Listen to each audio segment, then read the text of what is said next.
March 12, 2023. Daily Bread.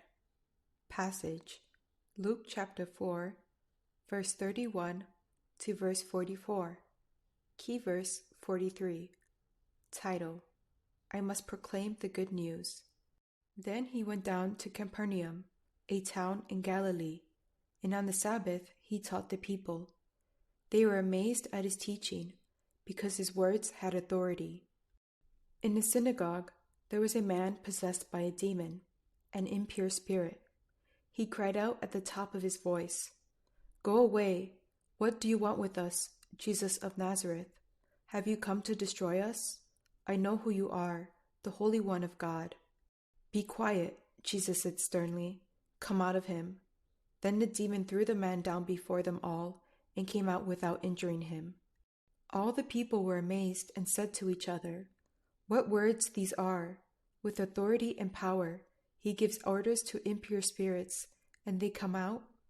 And the news about him spread throughout the surrounding area. Jesus left the synagogue and went to the home of Simon. Now Simon's mother-in-law was suffering from a high fever, and they asked Jesus to help her. So he bent over her and rebuked the fever, and it left her. She got up at once and began to wait on them. At sunset, the people brought to Jesus all who had various kinds of sicknesses, and laying his hands on each one, he healed them. Moreover, demons came out of many people shouting, "You are the Son of God." But he rebuked them and would not allow them to speak, because they knew he was the Messiah. At daybreak, Jesus went out to a solitary place. The people were looking for him, and when they came to where he was, they tried to keep him from leaving them.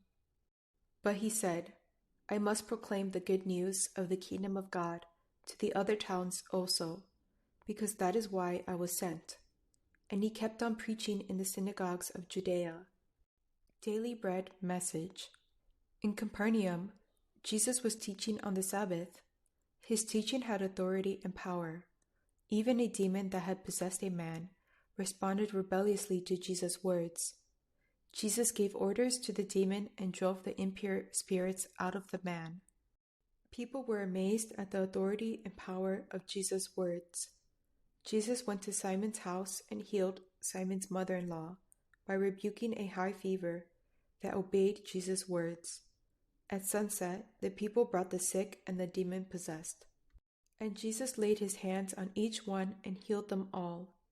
Jesus' words had power and authority to heal and give life to those who hear and accept, and to destroy and expel the evil force of Satan. At daybreak, Jesus went to pray in a solitary place and had God's direction. The crowds pleaded with Jesus to stay, but Jesus followed God's direction and visited other towns to proclaim the good news of the kingdom of God to the world. Healing and caring for the needy are good works, yet what the world needs most is the good news of the kingdom of God. God sent Jesus to proclaim the kingdom of God. The priority of Jesus' people is to proclaim the good news of the kingdom of God. Prayer. Lord, help me to hear your life-giving words and to proclaim the kingdom of God. One word: the kingdom of God as first priority.